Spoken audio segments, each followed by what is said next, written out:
স্বাগত ডেডলাইন ঢাকায়, আপনাদের সাথে আছি আমি গোলাম কিবরিয়া। রোদ ঝড় বৃষ্টি উপেক্ষা করে বাম্পার ফলন, তৃপ্তির হাসি ফুটে ওঠার কথা কৃষকের মুখে, অথচ ফি বছর অধিক উৎপাদন কৃষকের গলার কাটা হয়ে দাঁড়ায়, কপালে ফুটিয়ে তোলে দুশ্চিন্তার রেখা। 6 থেকে 7 টাকায় আলু উৎপাদন করে 1.5-2 টাকা কেজি দরে বিক্রি করছে কৃষক। শীতকালীন অন্যান্য সবজি বেচেও লগ্নির টাকা ঘরে উঠছে না। কৃষি পণ্যের উৎপাদন, বিপণন ও সংরক্ষণ নিয়ে কথা হবে আজকের ডেডলাইন ঢাকায়।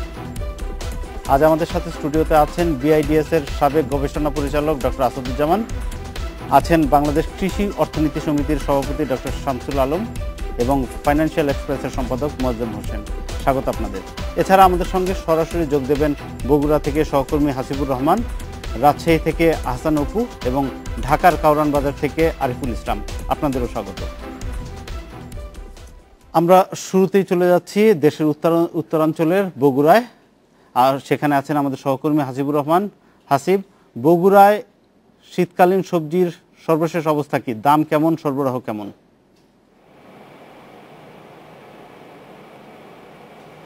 কিবরি ভাই, আপনি যদি আজকের কথায় ধরেন, আমি আজকে সকালে বেরিয়েছিলাম আসলে মাঠে শীতকালীন সবজি এবং অন্যান্য যেগুলো ফসল আছে সেগুলোর একটা পরিস্থিতি দেখবার জন্য।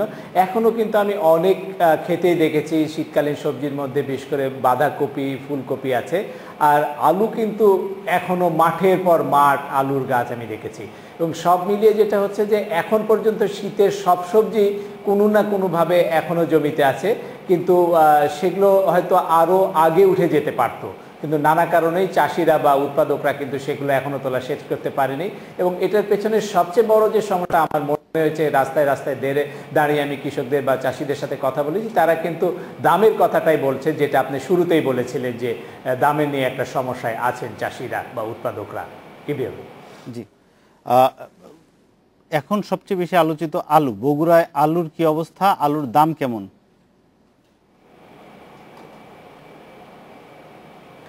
আমি আজকে আলুর বিষয়টিকে সবচেয়ে বেশি গুরুত্ব দিয়েছি। আজকে আমার আসলে শীতকালীন সবজি দেখার যে বিষয়, তার সাথে আলুটাকেও আমি বেশি গুরুত্ব দিয়েছি। আমি জয়পুরহাটে গিয়েছি, গাইবান্ধায় গিয়েছি, আর বগুড়ার অন্যান্য এলাকাতে তো আমি ছিলামই।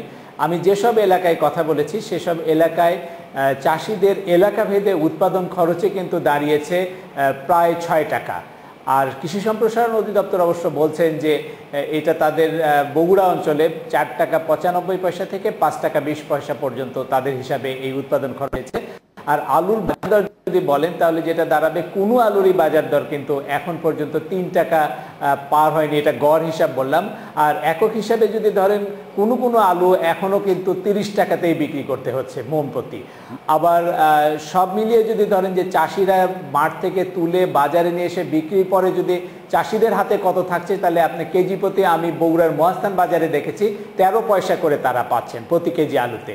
তো এই অবস্থা কিন্তু আলুর এই অঞ্চলে মোটামুটি সবখানেই আছে। জি, ধন্যবাদ বীরু। আপনার আমাদের সঙ্গেই থাকুন, আমরা আবার আপনার সঙ্গে যোগাযোগ করব। যাচ্ছি রাজশাহীতে অপুর কাছে। অপু, একই প্রশ্ন আপনার কাছে। রাজশাহীতে শীতকালীন সবজির অবস্থা কি? ভাই, আসলে কৃষকের বক্তব্য বলতে গেলে আসলে কৃষকের বছর জুড়ে আমরা হতাশার কথা শুনি। আপনাকে শীতকালীন সবজির আগে একটু বলে নিই যে আসলে গত বছরটা কি গেল, এমন প্রশ্ন যখন আমরা কৃষকের কাছে জিজ্ঞেস করি, তারা একেবারেই বলে, এক কথায় উত্তর দেয় যে আসলে হতাশায় গেছে। তাদের প্রায় সবগুলো ফসলের দামই তারা ন্যায্য দাম পায়নি বলে তারা জানিয়েছে। রাজশাহীতে যে ফসলটি খুবই গুরুত্বপূর্ণ এখন, যেটি টমেটো, রাজশাহীর গোদাগাড়িতে টমেটোর উৎপাদন হয় ব্যাপক হারে, এবং সেখানে এবারে যারা টমেটো চাষি তারা কিন্তু ভয়াবহ ক্ষতির মুখে পড়ে।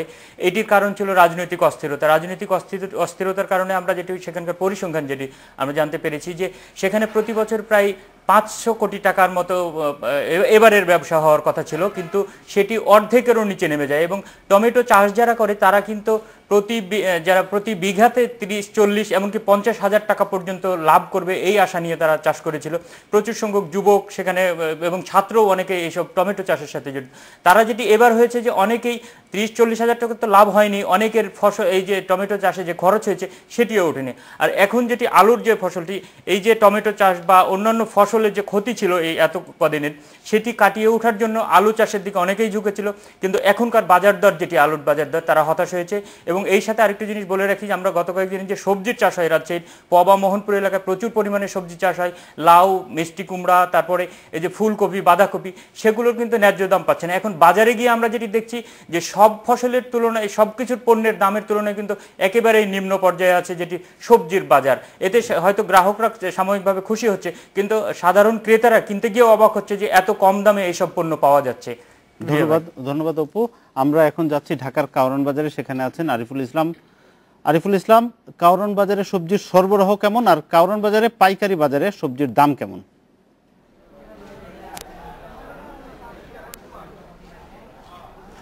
কিবরিয়া, আমি কিছুক্ষণ আগে প্রায় বেশিরভাগ দোকানে জিজ্ঞাসা করেছি যে আসলে পাইকারির বাজারের দাম দর এবং পাইকারির বাজার এবং আজকের যে সরবরাহ।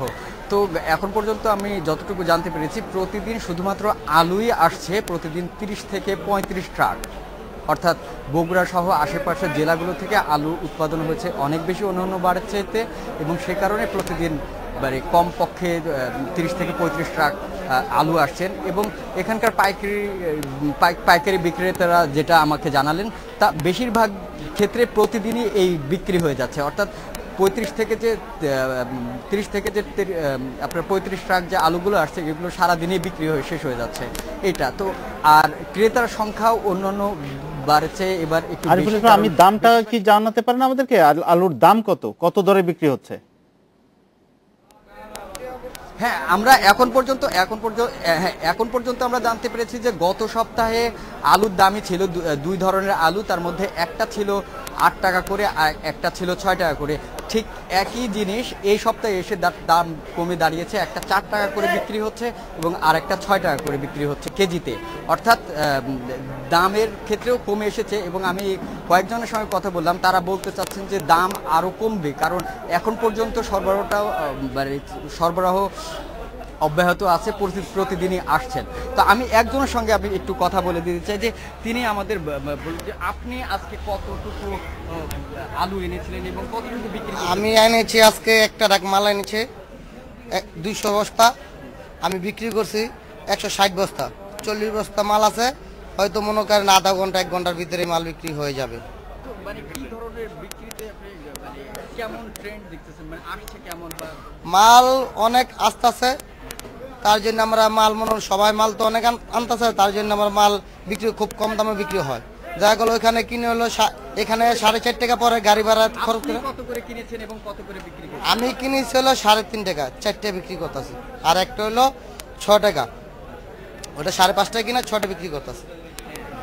যেমনটা দেখছিলেন যে ধন্যবাদ মিঠু আপনাকে, আমাদের সঙ্গেই থাকুন, আমরা আবার আপনার কাছে যাব। তো যেটা দেখছিলাম আমরা বগুড়া থেকে যে তথ্যটা পেলাম, আমাদেরকে বলছিলেন 13 পয়সা করে কৃষক পায়, 13 পয়সা করে 1 কেজিতে, গড়ে 1.5 থেকে 2 টাকা। আর কারওয়ান বাজারে আজকের যেটা আমরা এখনের চিত্র দেখলাম 4 টাকা থেকে 6 টাকা কেজি। এই যে একটা দুস্তর ব্যবধান উৎপাদক এবং ভোক্তা পর্যায়ে, এইটা দূর করার, ধরেন এই 4 টাকা 6 টাকা কিন্তু খুচরা বাজারে যখন যাবে, একজন ভোক্তা যখন কিনতে যাবে, এটা আরো অনেক বেড়ে যাবে।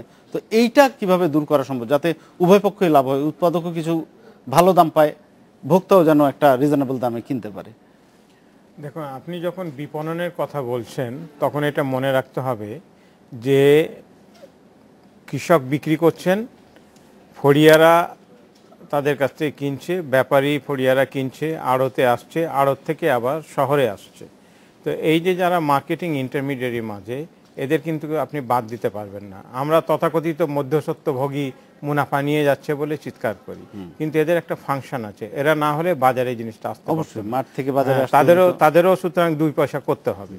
এখন প্রশ্ন হচ্ছে যে যোগানের ব্যাপারটা, এখন আলু উঠছে, সমস্ত আলু একসাথে বাজারে আসছে, এটাকে বিপণনের জায়গাটা তো যদি আরেকটু আপনার কাছে জানতে চাই, ধরেন 13 পয়সা, এটা তো একদম একটা অস্বাভাবিক মূল্য যেটা শুনলাম আর কি কোথাও।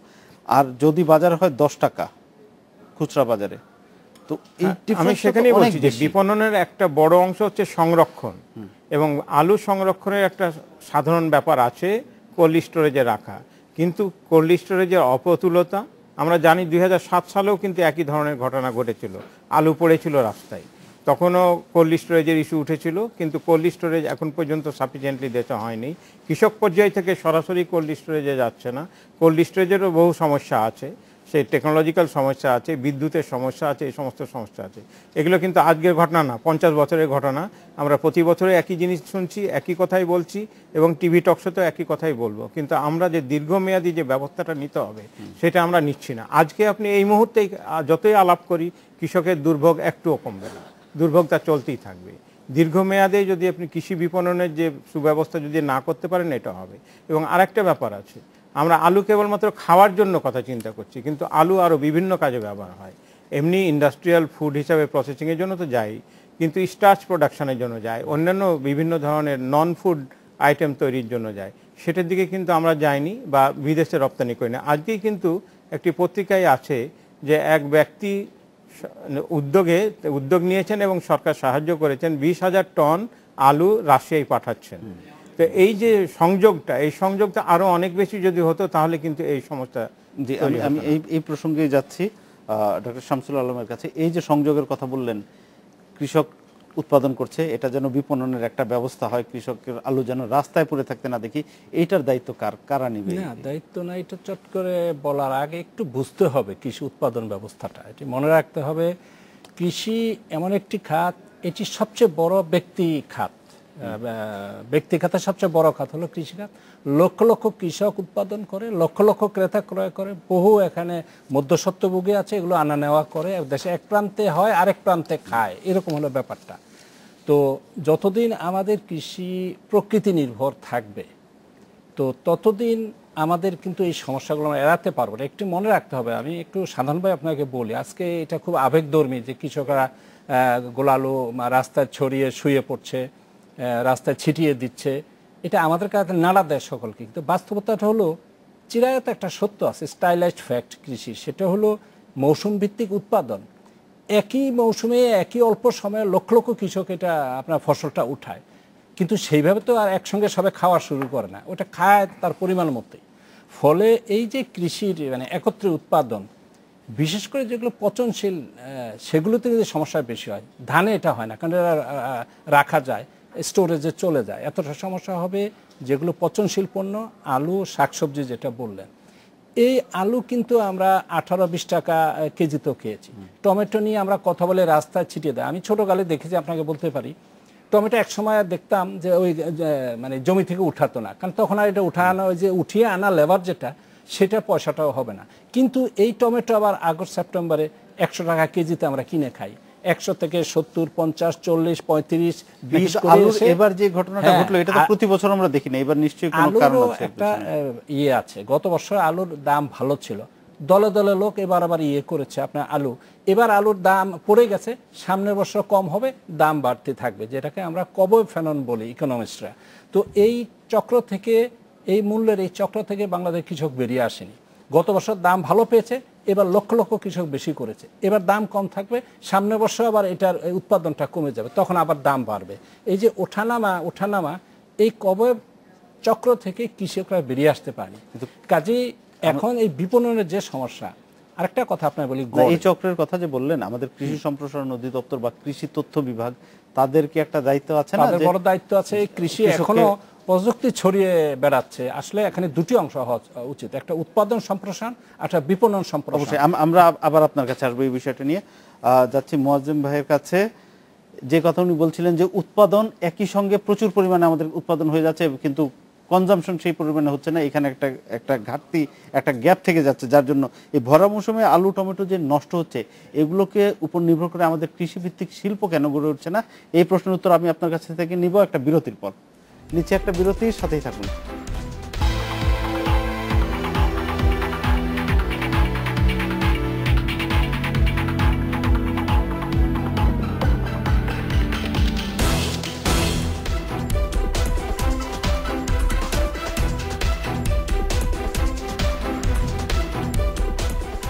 বিরতির পর ফিরে এলাম ডেডলাইন ঢাকায়। যে প্রশ্নটি আপনার কাছে রেখে গিয়েছিলাম, কৃষি নির্ভর শিল্প প্রতিষ্ঠান গড়ে উঠছে না কেন, যেখানে কাঁচামাল হিসেবে আমাদের এই সবজি বা কৃষি পণ্যগুলো ব্যবহার করা যায়? যে আপনার স্পেসিফিকলি আপনার প্রশ্ন উত্তর দিতে গেলে আমাকে বলতে হবে, কৃষি খাতে আমার মনে হয় বিনিয়োগ যে হচ্ছে না। অ্যাগ্রো প্রসেসিং বাংলাদেশে ডেভেলপ করেছে আপনার। এখন এই স্পেসিফিক ইস্যু মানে এই বর্তমান সিচুয়েশনের জন্য ইস্যুটা না, ইস্যুটা হচ্ছে সার্বিকভাবে বলতে পারেন আমাদেরকে অ্যাগ্রো প্রসেসিং বা অ্যাগ্রো বেসড ইন্ডাস্ট্রি আরও বেশি গড়ে তোলা দরকার। সেক্ষেত্রে কিছু কিছু অগ্রগতি হয়েছে, কিন্তু অ্যাগ্রো বেসড ইন্ডাস্ট্রি করতে হলে আপনাকে সাপ্লাই সাইডটা দেখতে হবে। সাপ্লাইটা কিন্তু স্টেবল হতে হবে, সাপ্লাইটার কোয়ালিটি আপনার ঠিক মতো রাখতে হবে, টেকনোলজি ঠিক রাখতে হবে। কারণ এক্সপোর্ট আসাদ বোধ একটা কে একজন এক্সপোর্ট কথা বলছিলেন, রাশিয়াতে ওই দিগন্তে যদি আপনি প্রবেশ করতে চান তাহলে আপনাকে কিন্তু অনেকগুলি স্ট্যান্ডার্ড মেনে চলতে হবে। এটা প্রাসঙ্গিকভাবে উল্লেখ করা দরকার, বর্তমান সংকটটা কিন্তু অত্যন্ত নতুন ধরনের সংকটটা। এই সংকটটা কিন্তু আমরা 70 দশকের শেষের দিকেও দেখেছিল। তখন বলা হচ্ছিল যে আলু রপ্তানি করব, সিঙ্গাপুরে যাব, এতে যাব। আমরা আবার কেয়ারটেকার গভর্নমেন্টের সময় আলু খাওয়ার পরামর্শ দেওয়া হচ্ছিল।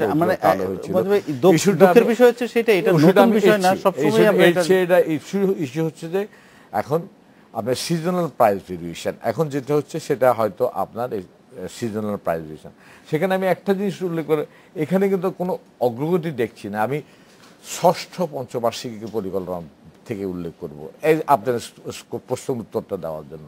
সেখানে বলা হচ্ছে আমরা ফার্মারদেরকে গভর্নমেন্ট ফর্মুলেট করবে effective mechanism for price stabilisation, for stabilisation of prices of agriculture, মানে এগ্রিকালচার প্রোডাক্টদের মূল্যটা যাতে স্থিতিশীল থাকে সেজন্য গভর্নমেন্ট পলিসি করবে। আরও একটা ইস্যু আরও ইম্পর্টেন্ট, আপনার যাতে সিজনাল ভেরিয়েশনস না হয় সেই ক্ষেত্রে দৃষ্টি রাখবেন এই ধরনের প্রাইস ইয়ে করার সময়। এর আগে অবশ্যই আমরা এগ্রিকালচার প্রাইস কমিশনের কথা বলছি, এক্ষেত্রে আমি একসাথে সাথে একমত যে ইন্টারভেনশন করে গভর্নমেন্ট এটা পারবেন না, কিন্তু আপনাকে এই ক্ষেত্রে গভর্নমেন্টের অগ্রগতিটা স্টোরেজ ক্যাপাসিটি বলেন সেটা গভর্নমেন্ট করবে না, বেসরকারিতে এই ধরনের স্টোরেজ ক্যাপাসিটি। আমি যতটুকু জানি আলুর সমস্যা হচ্ছে এখন আলু আপনি কোল্ড স্টোরেজে নিতে গেলেও কোল্ড স্টোরেজ স্পেস আপনি পাবেন না, because you don't have adequate cold storage facilities actually. এবং আলুকের জন্য স্টোরেজ তো আর ফুড গ্রেনের স্টোরেজ একরকম না, ডেফিনেটলি নট। টমেটোর স্টোরেজ আর আলুর স্টোরেজ কিন্তু একরকম না। এখন স্পেসিফিক এই নিডগুলি কিন্তু মিট করতে হবে। এক্ষেত্রে আমার মনে হয় যে 6ষ্ঠ পঞ্চবার্ষিকী পরিকল্পনায় যে সমস্ত কথাবার্তাগুলি বলা হয়েছিল সেগুলি যথাযথভাবে যদি বাস্তবায়ন করার দিকে আরও একটু মানে অগ্রাধিকার দেওয়া হতো তাহলে বোধহয় আমরা ভালো রেজাল্ট পেতাম। আমি আরেকটা কথা সংযোগ করে শেষ করব, সেটা হচ্ছে আপনার আলুর, আমরা তো টেকনোলজি একটা ইম্পোর্টেশন বিনিয়োগ কেন হচ্ছে না আপনি জিজ্ঞেস করছেন। আমরা তো জুট জানম সিকোয়েন্সিং করেছি, ওদিন আমি একটা ডেমনস্ট্রেশন দেখেছি, বিদেশে এসে বললেন যে মাল্টিপল ইউজেস বিভিন্ন ক্ষেত্রে। তো ইনভেস্টমেন্ট তো শুধু আপনি বললে investment is not a push button arrangement. আপনি ইনভেস্টমেন্ট করতে গেলে আপনাকে অনেকগুলি সিনার্জি ক্রিয়েট করতে হবে, আপনাকে ইনফ্রাস্ট্রাকচার অবকাঠামো ক্রিয়েট করতে হবে, আপনাকে বিদ্যুৎ দিতে হবে, জ্বালানি দিতে হবে, গ্যাস দিতে হবে, অন্যান্য আনুষঙ্গিক বিষয় দিতে হবে আপনাকে। তো এমন এন্টারপ্রেনিয়রশিপ দরকার।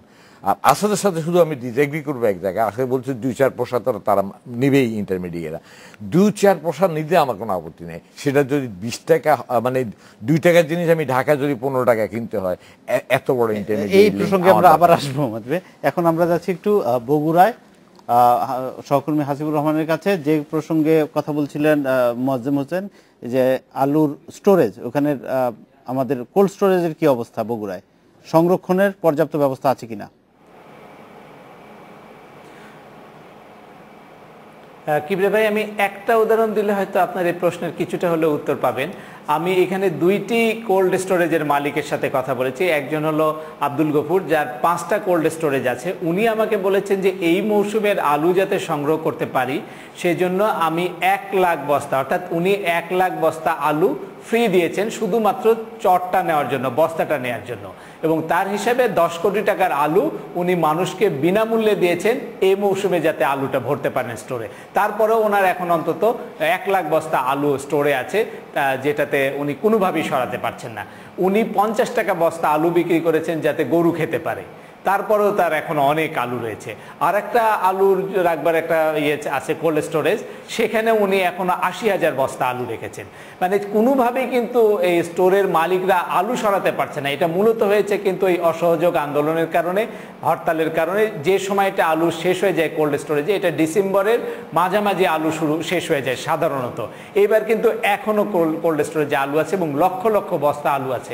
আপনি যদি বগুড়াতেই ধরেন, অন্তত কোনো কিছু না হলেও 10টা কোল্ড স্টোরেজের 6তলা কোল্ড স্টোরেজ হলে অন্তত 5তলা পর্যন্তই এখনো ভর্তি আছে। এই অবস্থায় কিন্তু আলু আগামী মৌসুমের জন্য সংরক্ষণ করা খুবই কঠিন হয়ে পড়েছেন হিমাগার মালিকদের জন্য।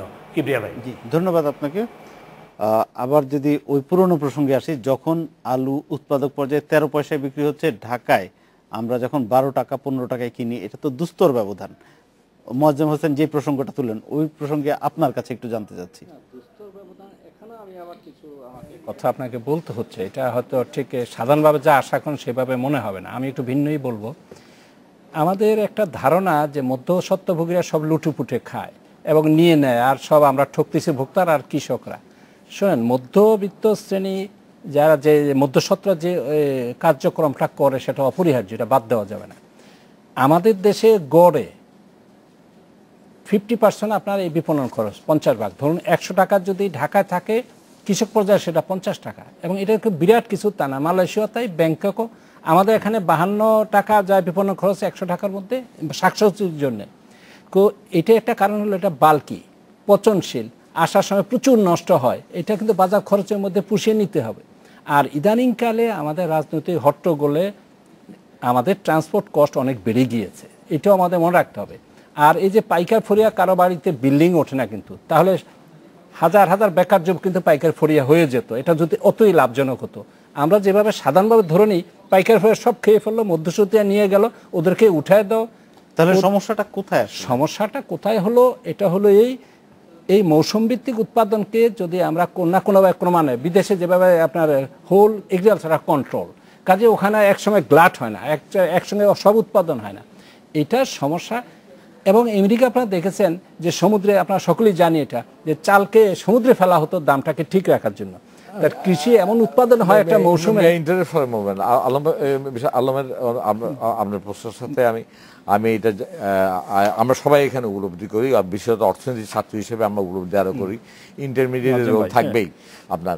কিন্তু মেইন জিনিস হচ্ছে কয়টা ইন্টারমিডিয়েট, কয় লেভেলে ইন্টারমিডিয়েশন আমাদের দরকার হবে। আপনি ইউএলআই ইনফিনিট চেইন অফ ইন্টারমিডিয়েটস আপনি ক লেভেলে করবেন ইন্টারমিডিয়েট। আর তার এখানে আরো একটা প্রশ্ন আলম ভাই আমার আছে, ইনভলভ আছে, ইকোনমিক কস্ট না, এটার পলিটিক্যাল টোল আপনার যদি আপনি দিতে হয়, যদি যেটা কস্ট অফ ট্রানজাকশন। আমি আপনাকে বললাম I think that chain of intermediates is too long, and if that could be reduced, যদি সেটা কমে আনা যেত চেইনটা, আমি এটা বলবো না কোনো মতে সব ইন্টারমিডিয়েট গুলি থিপস, ওরা বাড়িঘর করছেন, বিল্ডিং করছেন, সেটা আমি বলবো না। কিন্তু আমি বলতেছি আলম ভাই, আপনার ইন্টারমিডিয়েট চেইনটা অতি লম্বা। সেটাও নির্ভর করে আমার সামাজিক অর্থনৈতিক অবকাঠামো কি আছে, আমাদের বাধা বিপত্তি কি আছে। আমার যদি কুল চেইন থাকতো, ওর মধ্যে ভরে ঢাকা সরাসরি নিয়ে আসতো। এটা নির্ভর করে প্রযুক্তির পর্যায়ে কি আমাদের দেশে। প্রযুক্তি থাকবে আমার পুরনো, 3 জায়গায় আমার পাল্টাইতে হবে, আমাদের প্যাকেজিং করব, খুলে যাবে রাস্তার মধ্যে। তো এগুলো পর্যায়ে থাকলে মধ্যস্বত্বভোগীর অনেক রকমের কাজ থাকে। এই পর্যায়গুলো অ্যাড্রেস করা হচ্ছে না কেন, সেই বিষয় নিয়ে আমরা আলোচনায় আসবো। আমি একটু যাচ্ছি ডক্টর আসাদুজ্জামানের কাছে। আমরা দেখলাম বগুড়ার থেকে আমাদের সহকর্মী জানাচ্ছিলেন যে কোল্ড স্টোরেজগুলোর কি অবস্থা। এই অবস্থায় আমরা দেখলাম কৃষিমন্ত্রী বলেছেন যে কিছুদিন পরে আলুর দাম বাড়বে কৃষকদেরকে ধৈর্য ধরার জন্য। তো কৃষকরা এখন করবে কি, এই প্রশ্নের উত্তর নিব আমরা একটা বিরতি থেকে আসে আপনার কাছে। নিচে একটা বিরতি, সাথেই থাকুন।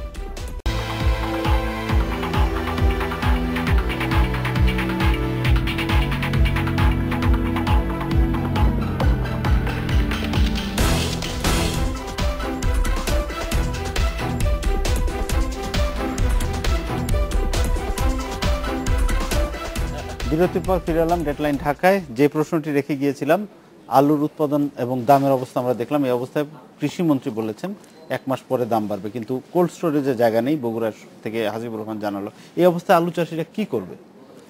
এর যে একেবারে স্বল্পমেয়াদী কোনো ব্যবস্থা নাই তা নয়, আলু ঘরেও রাখা যায়। এবং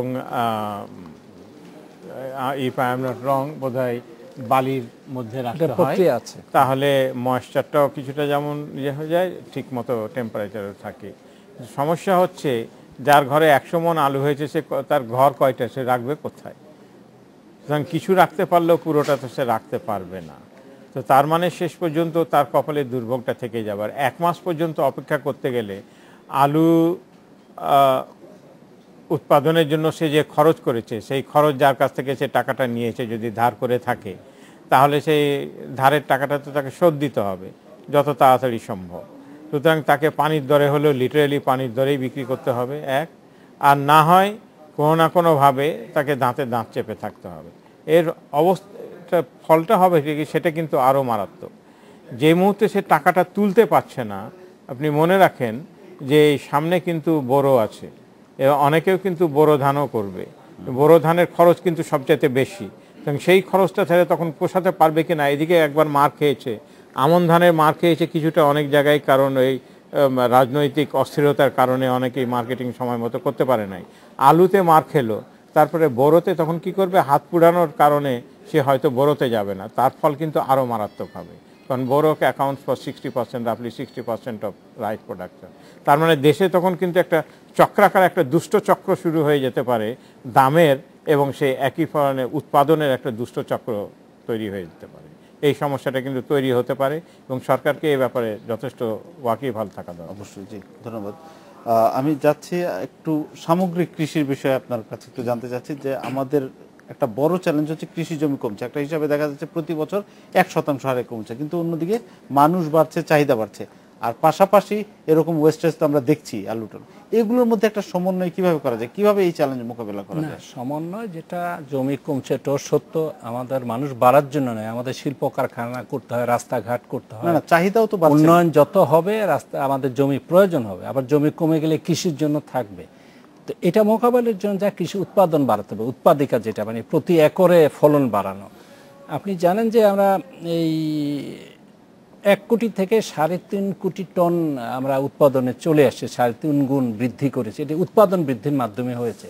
তো কৃষিক্ষেত্র আমরা বিভিন্ন ফসলে যে আমাদের গড় বিঘা প্রতি বা একর প্রতি যায় বলে, এটাও কিন্তু আশেপাশের দেশের চেয়েও এখনো অনেক কম আছে অনেক ফসলে।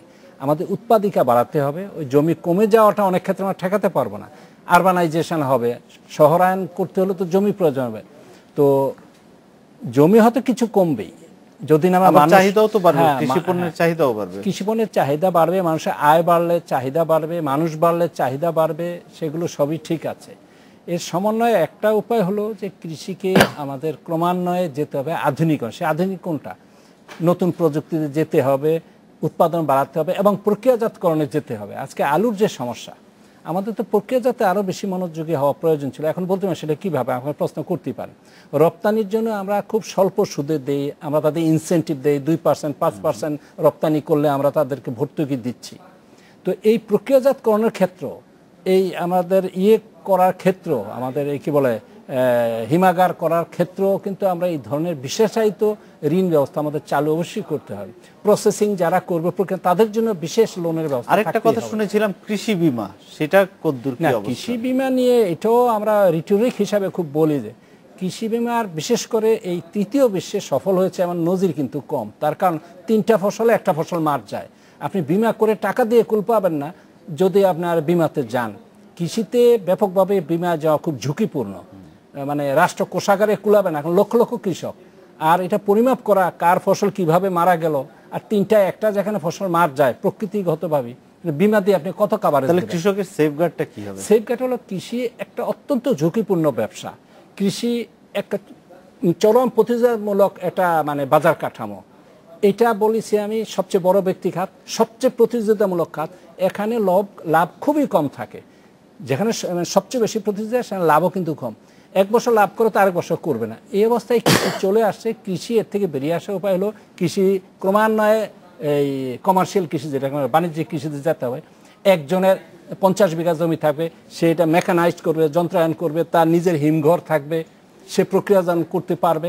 ক্রমান্বয়ে সে রূপান্তর আজ হোক কাল হোক হয়তো একদিন যেতে হবে। এই যে প্রথাগত কৃষি, একজনের এই 50 শতকের মধ্যে 33 ডেসির মধ্যে কৃষি, এই কৃষি দিয়ে কিন্তু আপনার আধুনিকায়ন কৃষি গড়ে ওঠা কঠিন। এটা কিছুকাল আমাদের চলবে। এখন অনেক আমরা অগ্রসর হয়েছি, আপনাকে বলি আমরা অনেক ক্ষেত্রেই বাণিজ্যিকভাবে এখন কৃষি হয়, পেঁপে চাষ হয় বাণিজ্যিকভাবে, অনেক ফল ফলাদি বাণিজ্যিকভাবে চাষ হচ্ছে, আমের বাগান হচ্ছে আসে বাণিজ্যিকভাবে। এই কৃষিতেও কিন্তু এইভাবেই আসতে হবে, বড় আকারে যাবে। যদিও এই প্রক্রিয়াটা আমার দেশে চালু হয় না, আমার দেশে আর খামার আরও ছোট হয়েছে, যেখানে আরও আমরা আশা করেছিলাম যে বড় খামারে আস্তে আস্তে রূপান্তর হবে। তো ঐতিহাসিক অনেক কারণেই আমরা আবার সেদিকে যেতে পারিনি। তবে এই কৃষি থেকে বেরিয়ে আসতে হলে এই যে সাবসিস্টেন্স এগ্রিকালচার, মানে বেঁচে থাকার জন্য যে এগ্রিকালচার, এর থেকে কিন্তু বেরিয়ে আসতেই হবে, আজ হোক আর কাল হোক। তার জন্য রাষ্ট্রের যথেষ্ট করণীয় আছে। সেটা হলো ওই যে বললাম, বিশেষায়িত ঋণ, আপনার বিশেষ সুদে যন্ত্রপাতি আনা, আপনার কোল্ড স্টোরেজ করা। আজকে ভেজিটেবলসের জন্য বিশেষ কোল্ড নীতিগত একটা বিরাট পরিবর্তন বা একটা নীতির, একটা কৃষি বান্ধব নীতি প্রয়োজন। হ্যাঁ, সেটা বান্ধব প্রয়োজন, সেটা আমরা ষষ্ঠ পঞ্চবার্ষিক পরিকল্পনায় কথাগুলো কিন্তু বলেছি, কিন্তু সেটা বাস্তবায়নে আসতে কিন্তু সময় প্রয়োজন, এবং সেখানে আবার ব্যক্তি খাতকেও এগিয়ে আসতে হবে। আজকে রিসার্চ কেবল সরকার করবে কেন? আজকে বীজ তো আপনার যে বলে মাল্টিনেশনাল, সেখানে আবার অনেকে আপত্তি তুলি, আমাদের টাকা নিয়ে গেল পুঁজিপতিরা, ওটা বললে তো হবে না। কিছু দায়িত্ব এই রিসার্চে ব্যক্তি খাতে যেতে হবে। আমি যাচ্ছি মোয়াজ্জেম হোসেনের কাছে। আমাদের দেশ থেকে যে পরিমাণ কৃষি পণ্য উৎপাদন হয় সেই অনুপাতে কি রপ্তানি হচ্ছে? মানে রপ্তানি কি পরিমাণ হচ্ছে? এটা অনেক কম, আমরা জানি। এটা কম কেন? আরো বাড়ানো যাচ্ছে না কেন? কৃষিক্ষেত্রে, রপ্তানির ক্ষেত্রে একটা জিনিস হচ্ছে, আপনাকে সাপ্লাইটা স্টেবল সাপ্লাই থাকতে হবে, এনশিওর করতে হবে। এক বছর এক্সপোর্ট করবেন, পরের বছর করবেন না, সেটা চলবে না। স্টেবল বেস থাকতে হবে, আপনাকে সাপ্লাই করার মতো সারপ্লাস থাকতে হবে। এবং যেমন পটেটো স্পেসিফিক কেজ এবারে এটা স্পেসিফিক এক বছর রপ্তানি করে তো ওই মার্কেট ধরে রাখতে পারবেন না, আপনাকে কন্টিনিউ করতে হবে। প্লাস কিছু কিছু আপনার কোয়ালিটি আপনার মেনটেন করতে হবে, এবং সেই কোয়ালিটিগুলি আর মডার্ন স্ট্যান্ডার্ডস কিছু WTO রিকোয়ারমেন্ট আছে, আমার মনে হয় আসাদ এছাড়াও বেশি, যাদের ফটো স্যানিটারি রুলস আমরা এগুলো আপনাকে মানতে হবে। এবং এখানে কন্ট্রাক্ট গোয়ার সিস্টেম আমরা যদি অ্যালাউ করেন, তারা কিন্তু কোয়ালিটিটা মেনটেন করেন। আমি জানি যেটা হয়তো খুব অনেকে টোবাকো যারা এক্সপোর্ট করেন বাংলাদেশ থেকে, টোবাকো করা উচিত না উচিত সেই ইস্যুতে আমরা নয়, কিন্তু এক্সপোর্ট করা হয়, সেটা মোস্টলি কন্ট্রাক্ট গোয়ারের মাধ্যমে করা হয়। এবং সেটা মোটামুটিভাবে আমি যতটুকু পর্যন্ত জানি, তারা যতটুকু কন্ট্রাক্ট গোয়ারের মাধ্যমে করেন, তারা সেটুকু সাকসেসফুলি করেন।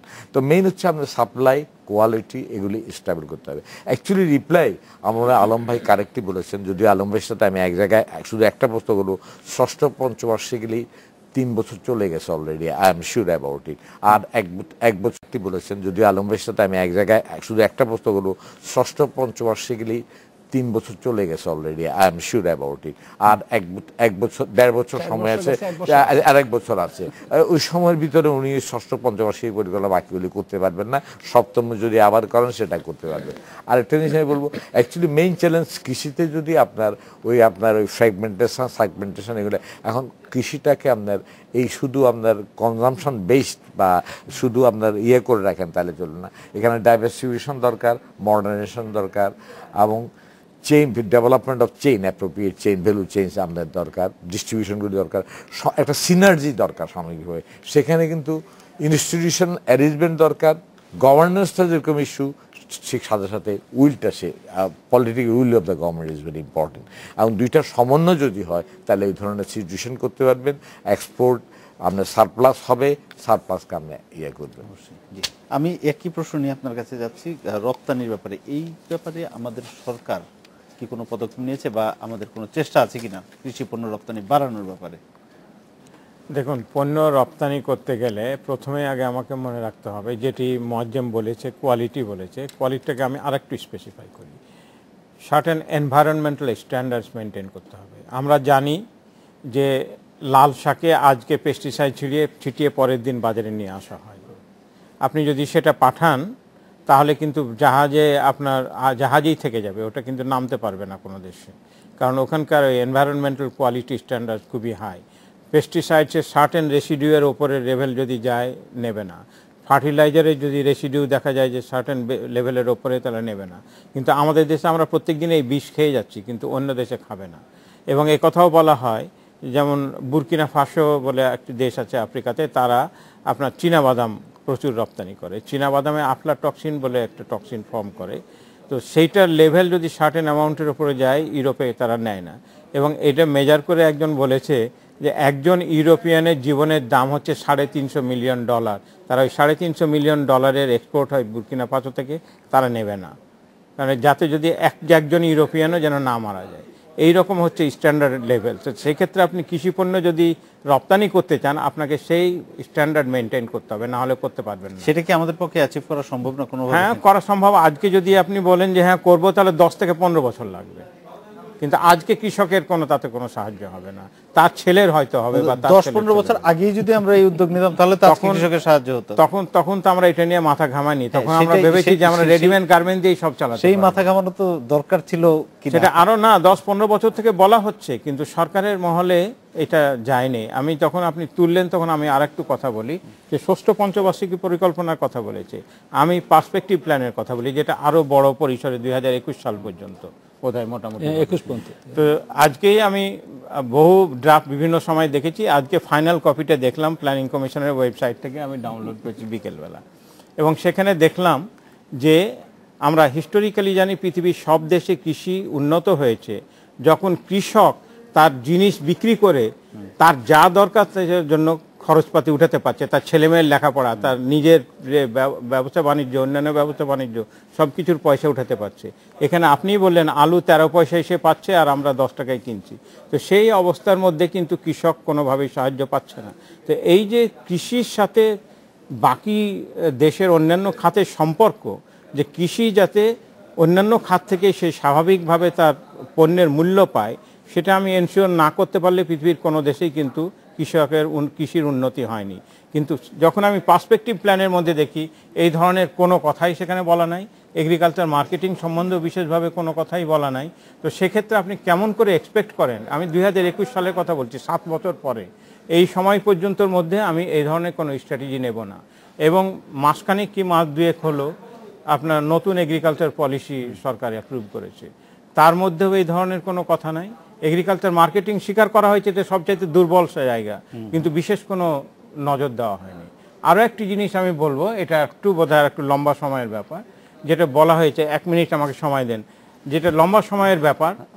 ওনারা বলেছেন 1-2 জায়গায়, কিন্তু জলবায়ু পরিবর্তনের ফলে যে উৎপাদনের ওপর যে বিরাট আঘাত আসবে আমাদের ওপরে, সেটা সম্পর্কে কোনো ধরনের এখানে এই প্রবলেমটাকে অ্যাড্রেস করাই হয়নি, কিছুই অ্যাড্রেস করা হয়নি। জি জি, ধন্যবাদ আমাদের স্টুডিওতে আসার জন্য। এই ছিল আজকের ডেডলাইন ঢাকায়। দেখা হবে আগামী শুক্রবার এই সময়ে। ভালো থাকুন, সুস্থ থাকুন, শুভরাত্রি।